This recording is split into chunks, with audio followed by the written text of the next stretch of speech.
There we are. Hey, everybody. Welcome back. Welcome back to Eric MD, the online live video platform where we decode and demystify, I like that one, popular topics in healthcare. Welcome back. It's nice to have everybody back here. First of all, to those watching, thank you for watching. I've been really overwhelmed at the positive response that this has had so far. It's kind of what I really wanted, just to kind of really break down healthcare and get it out there and share with people so people can be more informed, not just Googling stuff, learn about the whys of medicine. So thank you for watching. Thank you for sharing. If you haven't already, please like the page. It's up at the top. I don't know which side it's on. Just like the page if you're on it. Even if you don't like it, you probably do. Let's be honest. You probably like something about it. If you don't, comment. Let me know something that you want us to talk about, and we can talk about it. Okay. Again, this is casual. We're just kind of hanging out in a weird, awkward online platform, but we'll break down something in healthcare so you can understand it. Okay. A couple quick housekeeping things just to get through. I launched a YouTube site for Eric MD, so please check it out. It's the same videos, just another way you can watch it again if it was super awesome and something that really spoke to you. So you can rewatch it here on Facebook, or you can go to YouTube, Eric MD, and watch it there. Look for a Google survey form. Had some really good feedback from people, especially with this series coming up starting tonight. Look out for a form that I'll post on the page here that you can submit some questions, because part 3 of the series, which I'll get to, you can submit some questions because we'll have a live Q&A on the third part of this.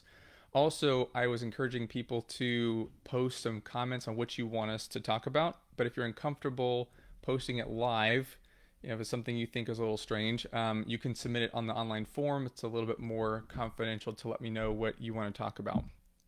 Also, stay tuned to the end of this. I have a really cool, exciting announcement. It's top secret. So if you doze off for a little bit, that's fine. I understand. I'm a little offended, but stay tuned to the end for a little announcement about this series. Okay. So I'm really excited about this topic because it's very popular, and as it's an alternative treatment, an adjunct for a lot of things, but there's so much info out there. It's hard to tell kind of what's real, what's not real. So I'm talking about CBD, or cannabidiol, okay? It's such a broad topic though that we're going to split this into a series of 3 videos. I've had a lot of response on what people want to hear about in regards to CBD. So this is going to be part 1. We're starting with basics. What is it? How does it work? Okay, again, the idea here is just educate yourselves on how this stuff works. Why does things work in your body with healthcare and medicine so you can make good decisions, okay? If you're new to the platform, please comment, ask questions. I'll get to as many as I can. If I know it, I'll answer it. If I don't, I'm going to do something that doctors don't do and go, I don't know, and I'll find out for you, okay? Quick disclaimer, as always, this is not a substitute for official medical advice. I'm not your real doctor. We're just hanging out, so please don't take this as real medical advice. This is entertainment and educational value. Please consult your doctor for real stuff. Okay, so let's get to it. What is CBD? Cannabidiol, one of the active ingredients derived from the cannabis plant. Okay, it's actually a family of cannabinoids. There's like 100 of them that are extracted and are active components of hemp and cannabis. The more infamous one is THC, or tetrahydrocannabinol. There's 100 of these things, but THC and CBD are the most abundant, found in the flowering plant that is cannabis, and the more popular for obvious reasons. So basically, the CBD and THC are just extracted from the plant, and they're put into lots of formulations, and we'll get into that now. People ask me, and you can find online, how is CBD different than THC? Well, it's different chemical. Cannabidiol and tetrahydrocannabinol, all the little carbon molecules and hydrogen molecules that you don't need to know about, they're just arranged differently. They connect to different receptors in the body that do different things. THC is infamous for the psychoactive or high that it gives you, and CBD isn't as affiliated with that, and we'll go into why that is in just a minute. Where does CBD come from? It comes from cannabis. We just said that, right? They do these complex chemical reactions to isolate the chemical, otherwise it's kind of just built in to the plant itself. One thing that I got for feedback in terms of what people wanted to hear about, this is slightly off topic from CBD, but it does pertain, is hemp versus marijuana. This will come into play later in this series, probably the next one in terms of legality of this. But this is interesting. I didn't know as much about this, but hemp versus marijuana, they're not really true classifications of the plant. Cannabis is the genus, or I guess you could call it a family, of these flowering plants. But there's also subspecies of cannabis that have fancy Latin names that we're not going to go into. But really, the distinguishing factor, for the most part, between hemp and marijuana is the THC component. Okay, both varieties of cannabis produce high amounts of CBD, but on the whole, hemp does not have more than 0.3% THC. Marijuana can have up to 30%. Okay, and again, this comes into play in the legality, how it's made, how it's labeled. There's a little bit of confusion over this. Some people have found some loopholes into this, but it's not a true scientific classification. You may be saying, who cares? Which one has the THC, which one doesn't? I hear you, just for information, okay? Let's go into formulations. This is, again, kind of more about what is CBD. We know about the chemical composition. I told you it's just a chemical that's derived from the plant. That's all you really need to know. We'll go into how it works, but how is it kind of packaged commercially? There's three main parts of this. There's the edible part that you can ingest. It includes the gummy stuff, the oil stuff, anything that goes into your body through your mouth. There's the topical stuff. They've made lotions, balms, gels infused with THC.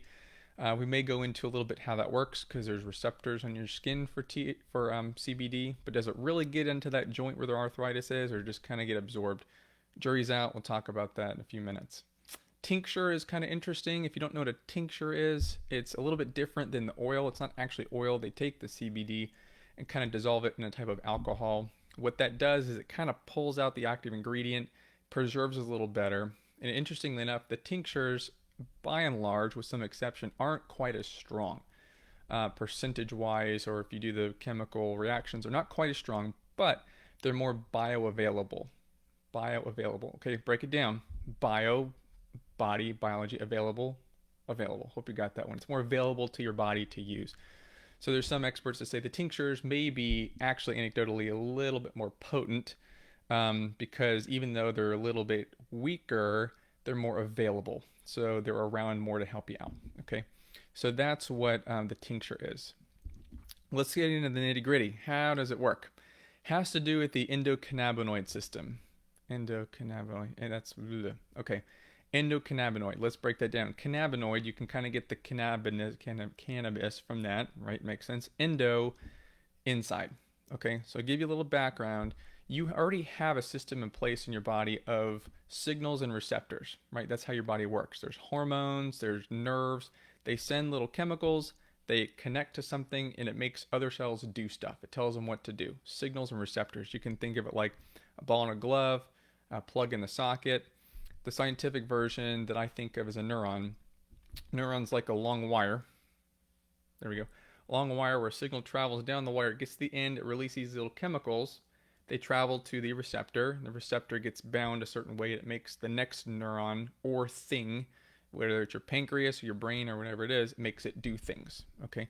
So the endocannabinoid system, interestingly, you already have the system in place for compounds like CBD and THC. In your body, there's something completely different, but the receptor for those look kind of the same. Interestingly, this will come into play. These receptors are found in your brain, your gut or digestive system, your skin, your bone marrow that makes blood cells. Okay, there's these endocannabinoids, or people refer them as CBD receptors. There's 1 and 2, not important. These receptors are found throughout your whole body. Okay. So again, you have these things floating around your system that are already used by your body to signal chemical reactions to happen and things to happen. But by taking outside compounds, if you then take in THC and CBD, which to your body, they don't make those compounds necessarily the same, but they look exactly like what's in your body already, it just augments or boosts what it already does. So classically and famously, THC binds to these certain receptors that are mostly concentrated in your brain that cause a psychoactive or high effect. So again, you have these things already floating around that bind to the THC receptors in your brain that already kind of make you feel good. Well, you're just kind of pouring stuff on that by, ingesting THC or taking in THC that makes that, times a bajillion, right? So interestingly, CBD does quite the opposite. It actually doesn't bind to the same receptors. In fact, it actually kind of blocks them, which is interesting. Some researchers saying just taking in CBD actually inhibit or block the action of THC. We're not too sure, but there's some research into it. What CBD does do is it does have action on a lot of other of the receptors in your body in this endocannabinoid system. So let's break this down. If you're listening carefully, this makes sense, right? If we know that there's already signals and receptors in your body that you're born with that are responsible for aspects of pain, memory, mood, appetite, stress, sleep, immune function. I mean, that's how your body works, right? You have signals and receptors that affect everything in your body. And actually, we also know that a lot of these are cannabinoid type receptors. The theory is if you could supplement or boost some of these signals for things like sleep, anti-inflammation, etc., without getting the high, that would be pretty cool. Now, let's be real. Some of y'all out there thinking, well, I want the high. That's great. But again, CBD, in order to get some of those more beneficial health effects, you can't also have the high. THC does stimulate some of the other good stuff, but that's what they're looking into in terms of the CBD component, that it really does a lot of the good stuff through those signals while not activating the psychoactive or high. Now, there's some caveats to this. Okay, that sounds great. It's like, well, why isn't everybody taking, a milk jug worth of CBD every day? The caveats are basically, the safety of it, how you dose it, doesn't mess anything else up while it's busy fixing your sleep or your pain or your inflammation. All right. So here's an example. When you take Advil, okay, you take Advil, very well studied anti-inflammatory. There's a huge complex chemical pathway whereby it blocks inflammation and discomfort, right? Well, that's not without some problems. So if you have arthritis and you're popping a ton of Advil, over time you're going to erode a hole in your stomach. You're going to get ulcers and you're going to bleed. So your body is in a really good synergistic reaction with itself. Some things are off balance and some things get fixed, whatever. So anytime you supplement and change something, there are consequences. And in healthcare and medicine, that's kind of the game. The game is to change things without messing up too many other things. And that's the problem with CBD is we don't know a whole lot about, okay, so people say that it helps you sleep better and it helps my knee pain go away and it decreases my anxiety, but what does it mess up in order to get that? We don't really know. Okay, there hasn't been a ton of double-blind, placebo-controlled studies to justify how this works. There's a lot of research that's been going on into CBD.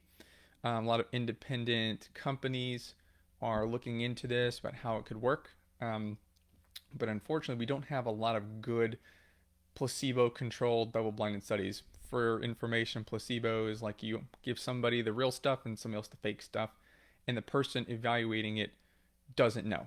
Okay, that's the best way to do it so there's no bias.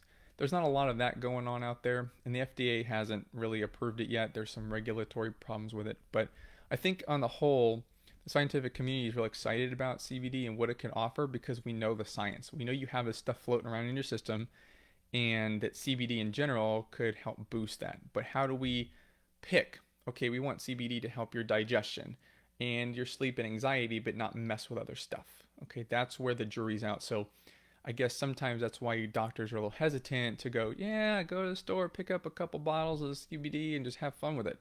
No clear dosing, right? How do you know that the little bottle you're getting is the right concentration? It's because there's no studies on it. We don't know the exact concentration. Again, full disclosure, there's probably some studies that have been published about some dosing that may be helpful, but they're published by the people that make it. So you got to have a little skepticism there, right? So that's kind of how it works, okay? So we talked about what CBD is in summary. It's a chemical from the cannabis plant, hemp or marijuana. That's going to come into play next with legality purposes about where it comes from. We know it's a psychoactive chemical, or actually a non-psychoactive chemical. Its friend THC does that. CBD has been shown to have health benefits. But a lot of it's anecdotal, right? It's kind of like your buddy took it and all of a sudden their anxiety went away. But interestingly, science is kind of like that. Science can be anecdotal. We just make observations and kind of go with it. So it's really exciting what else we can do with it. Again, I wish it wasn't so caught up in red tape by the government, but hopefully that will that'll work itself out. Okay, I'm gonna go over and look at some questions. We have a lot of people watching. If you have a question, ask. Um, so somebody said, would you recommend a THC balm for arthritis?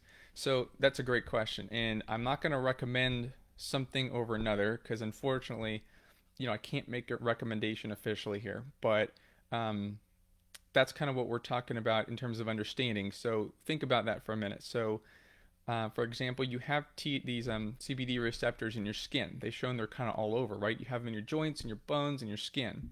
So think about it this way: you have a joint. I'm going to use my finger as a joint because what I can show you. If I show you my knee joint, that would be awkward. So say you have arthritis in this joint. Okay, if you put CBD right here on your skin, it's going to get absorbed by the receptors in your skin. Now, is the skin going to then share with the joint? I don't think so.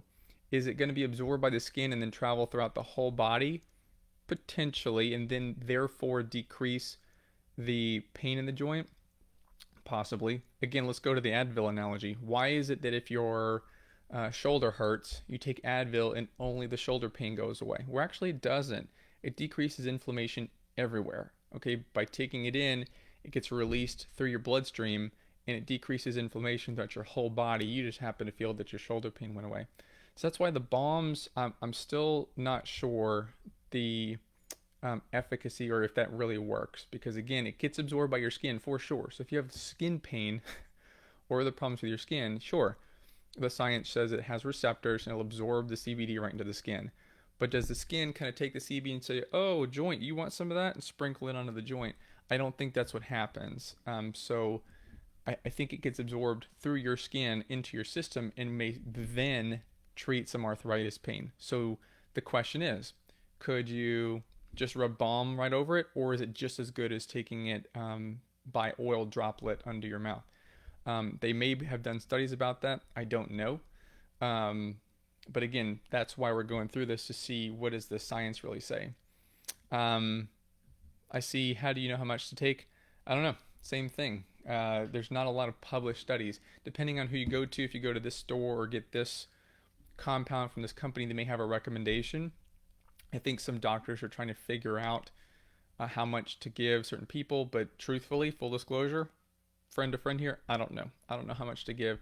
There hasn't been a really good resource, because other medications, frontline doctors will know, how much to give for certain ailments, what's toxic, right? We don't know what the toxicity level of CBD is. Is there one? The research I read said there's probably not. But anything taken in excess is bad, even water. So they don't have a ton of research on that. Can you put a tincture in a cream? I don't know. Great question. We're going to find out. I'm going to write that one down because I'll tell you about something in a minute where we can ask about that. How do you know about different companies? Which ones are good? No idea. There's a lot out there. A lot out there in terms of, and it's unregulated again, which is the problem. It's kind of good because the government doesn't have its hands in it, but bad because the government doesn't have its hands in it. We could go to a philosophical argument, but we're not going to about that. There's dysregulation, so you don't really know who's good or not. So that's why you don't know if the company selling you CBD has some other stuff in it that you may not want, unless you have a mass spectrometer at home. I know I do, and you can really isolate the. It's right over in the corner. Yeah, under the dog, he's sleeping on it. How much CBD versus other junk is in there. You just don't know. Hopefully you have a reputable source, which we'll go into now-ish, about how good. Thank you. I like this color shirt too. It really brings out my eyes. Okay, so thank you everybody. We're running a little over. This is about as long as I want to keep these. Maybe more than you want to know, but this is great discussion. Again, I'm not going to make a recommendation should you or shouldn't you. Now, hopefully, those of you watching know a little bit more about what CBD is, how it works. Via this endocannabinoid system, you can impress your friends at virtual cocktail hours by saying endocannabinoid and see who figures it out. So that's it for this one. Now, don't turn it off yet. Like the page you haven't already, but also next week we're going to do part 2. Now that you're all experts on what it is and how it works, number 2. is a little bit more about what people have been asking. What is it being used for? And is it safe? And is it legal? Right? Now, we'll go into some basic generalities. We'll talk about the farm bill that came out about legality. Is it safe? Some of the research that's been out. And we're going to welcome our first guest. And I'm so pumped. Okay, this is what I've wanted out of this system. I can sit here and blab to you all night, but we're going to do start a Q&A session. We're going to be an expert and pioneer in the cannabis and CBD industry. He's the COO of a large company that actually grow, extract, and sell their own CBD. So he's going to be joining us via Zoom, via Facebook Live right here next Sunday about the same time. Okay, and we'll ask him all kinds of stuff. So again, that episode's going to be what it's being used for. Is it safe and legal? So look out for the Google form if you want to submit questions. The third part, the following week, because there's a lot on this stuff, is a big Q&A. Okay, it'll be what the doctors are saying, and all of your questions that you submitted. We'll just attack him with all the questions. Okay, so please submit questions. Also, please submit topics. This is a really easy topic because I see it all the time, but I want to talk about what you want to hear. I know we're all kind of coronaed out a little bit. We'll talk about some corona if you want, or COVID, but we can also talk about other stuff. So we're just gonna wing this, keep this casual. Tell me what you want to hear about. I'll decode it for you so you get it, so you know, and that's the idea. Okay. Thank you all so much for watching. I'm really having fun with this, and I appreciate you taking your Sunday night. Share this video. Please have your friends like and watch. Again, the philosophy here is the more educated people are, the better off we are in healthcare. And if we can have fun and chill on a Sunday night, that's what I want out of this. Okay? Thank you again. Please stay safe. Wear a mask. We'll see everybody next week. All right. Have a good one.